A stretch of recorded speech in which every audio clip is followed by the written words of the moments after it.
आपके होश उड़ जाएंगे। सोचिए, जो 90% बहुजन समाज है, एससी, एसटी, ओबीसी, मतलब दलित, आदिवासी और पिछड़ा वर्ग, अगर उसी को एजुकेशन सिस्टम में 12% से ज्यादा नहीं मिल रहा है, तो यह कैसा न्याय है? क्या यह समानता है?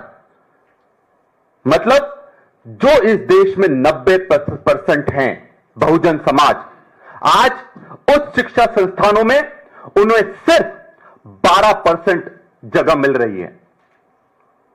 तो यह लोकतंत्र की सबसे बड़ी विडंबना है। और जो रिपोर्ट की यहां बात करी गई, जो स्टैंडिंग कमेटी की बात करी गई, उसकी रिपोर्ट में यह साफ है, जिसके अध्यक्षता दिग्विजय सिंह जी ने करी थी, और उसमें 31 सांसद थे, 31 मेंबर ऑफ पार्लियामेंट, और उन्होंने जब, और हर पार्टी का वर्ग का व्यक्ति उसमें था, उन्होंने यह जब रिपोर्ट साझा करी, जिसमें कहा गया कि उच्च शिक्षक संस्थानों में, प्राइवेट हायर एजुकेशन में आदिवासी को सिर्फ 0.5%, मतलब 0.5% जगह मिली गई पूरे देश में, दलित को 0.8% पूरे देश में, और पिछड़े वर्ग को 11%, मतलब 12% में आपने देश के 90% लोगों का प्रतिनिधित्व खत्म कर दिया। और जब यह रिपोर्ट आई, उन्होंने यह सिफारिश करी है, सारे दलों के सांसदों ने मिलकर उन्होंने यह सिफारिश करी है कि हायर एजुकेशन में, प्राइवेट हायर एजुकेशन में दलित समाज का प्रतिनिधित्व 15% होना चाहिए, आदिवासी समाज का रिप्रेजेंटेशन 7.5, 7.5% होना चाहिए, और पिछड़े वर्ग का रिप्रेजेंटेशन 27% होना चाहिए। तब जाकर हम न्याय दे सकते हैं। और यह जो संविधान में संशोधन हुआ था, 15(5) का संशोधन, यह सबसे क्रांतिकारी संशोधन हुआ था। किसने करा था? कांग्रेस की यूपीए सरकार ने करा था, मनमोहन सिंह जी की सरकार ने करा था। और जब वो ये लेकर आए थे, उन्होंने समानता के अधिकार को ध्यान में रखते हुए यह संविधान में संशोधन करा, और प्राइवेट इंस्टीट्यूशंस में, एजुकेशन इंस्टीट्यूशंस में आदिवासी, दलित और पिछड़े वर्ग को 27%, 15% और 7.5% का आरक्षण देने की सिफारिश करी थी, और यह संविधान का एक हिस्सा है। पर क्या कारण है कि 11 साल हो गए? क्या मोदी जी ने आज तक इसके लागू करने के लिए संसद में कोई नियम पारित करा, कोई लॉ लेकर आए? नहीं लेकर आए, क्योंकि उनकी मंशा बहुजनों को साधने की नहीं है। उनकी मंशा है कि बहुजन की बात करो पर मित्रों की सुनो, और यही हकीकत है। उनके मित्र जो बड़े बड़े पोस्ट पर बैठे हैं, बड़े बड़े कॉर्पोरेट में बैठे हैं, इस देश में लोकतंत्र नहीं चल रहा है, इस देश में कॉर्पोरेट राज चल रहा है, और यह उसका सबसे बड़ा उदाहरण है। साथियों, कांग्रेस का क्लियर मैंडेट है, क्लियर मांग है कि हम चाहते हैं कि जो निजी शिक्षक संस्थान हैं, जो उच्च शिक्षा के संस्थान हैं, वहां पर आदिवासी को 7.5%, दलित को 15% और पिछड़े वर्ग को 27% आरक्षण दिया जाना चाहिए। यही न्याय है, यही समानता का अधिकार है, और यही भाईचारा है। और जब यह भाईचारा रहेगा, तभी इस देश की नींव मजबूत होगी। कि माना कि तुमको अपनी तलवार की तेजी आजमानी है, हमारी गर्दनों पे होगा इसका इम्तिहान कब तक। यानी 11 साल बीत चुके हैं। वो मोदी जी जो खुद को छाती ठोक ठोक करके ओबीसी का कहते थे, जितना ज्यादा नुकसान मोदी जी ने ओबीसी का किया है, उतना शायद मनु ने भी नहीं किया हो। मेरा कहने का मतलब यह है कि एक कानून बना, हमारी यूपीए की सरकार ने बनाया, सरकारी क्षेत्र में लागू हो गया, प्राइवेट संस्था के जो लोग थे वो कोर्ट में चले गए। 2014 तक वो मामला सुप्रीम कोर्ट में अटका रहा।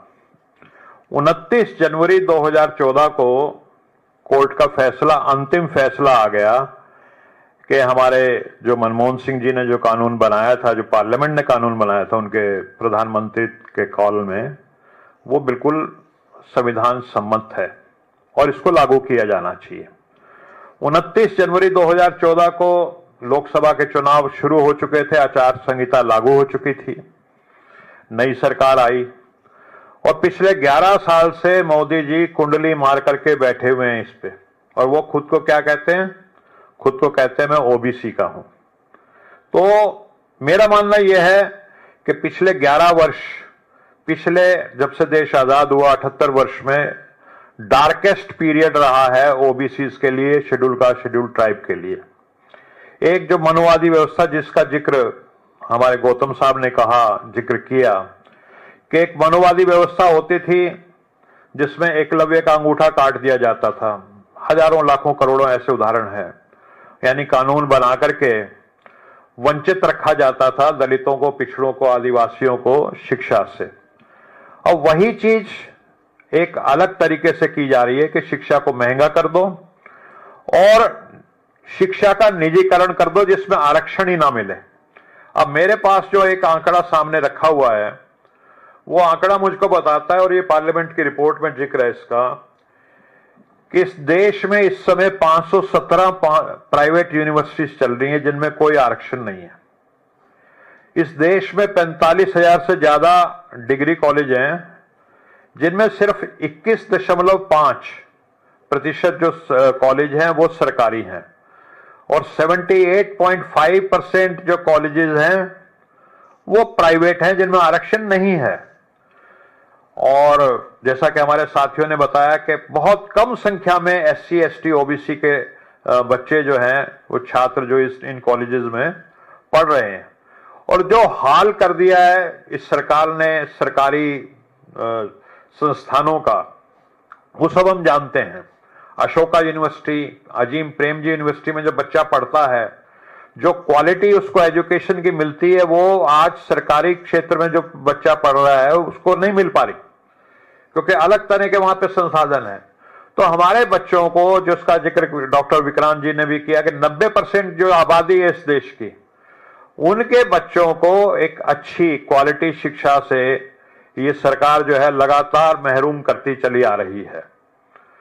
तो वो एक हमने बचपन में एक फिल्म भी देखी थी, उसमें गाना याद आ गया कि गैरों पे करम, अपनों पे सितम, ए जाने वफा ये ठीक नहीं। तो मोदी जी तो खुद को ओबीसी का बताते हैं ना, तो 48 घंटे में ईडब्ल्यूएस का कानून वो पास कर देते हैं, सिर्फ 48 घंटे में राष्ट्रपति जी से भी साइन हो जाते हैं। और 11 वर्षों में एक संविधान में जो चीज लिखी हुई है 15(5), उसको वो लागू नहीं कर पाते। ये मैं समझता हूं कि हमारे लिए देश का तो दुर्भाग्य है ही, हमारे ओबीसी, एससी, एसटी के भाइयों का भी दुर्भाग्य है कि ऐसा प्रधानमंत्री हमारे इस समय इस देश में है।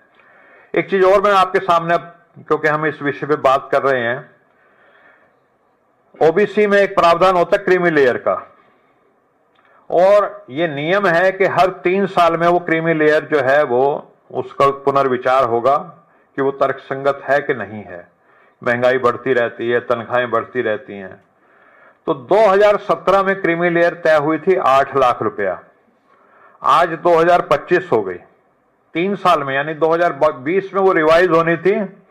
मोदी जी को फुर्सत नहीं मिली, विदेश में जाकर के टंका बजाते रहते हैं, लेकिन जिन ओबीसी का खुद को बोलते हैं उन ओबीसी की क्रीमी लेयर को रिवाइज करने का भाई साहब को फुर्सत नहीं मिली।